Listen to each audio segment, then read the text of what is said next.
Nalusaw na po ang isang low pressure area sa bahagi naman ng Baler, Aurora kaninang madaling araw.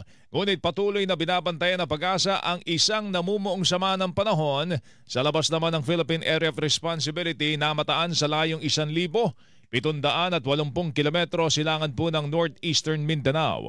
Ayon po sa Pag-asa, posibleng pumasok po sa Pilipinas ang low pressure area bukas at posibleng maging ganap na bagyo tatawaging Ramil. Samantala, patuloy na umiiral ang easterly sa gitna at katimugang Luzon at Visayas.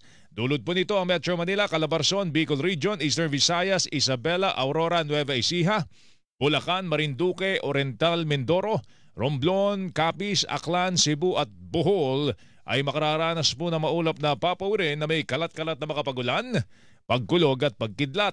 Habang ang Batanes, Cagayan, Apayao at Ilocos Norte magkakaroon po ng bagyang maulap hanggang sa maulap na kalangitan na may pulupulong mahinang pagulan dulot naman ng northeasterly wind flow.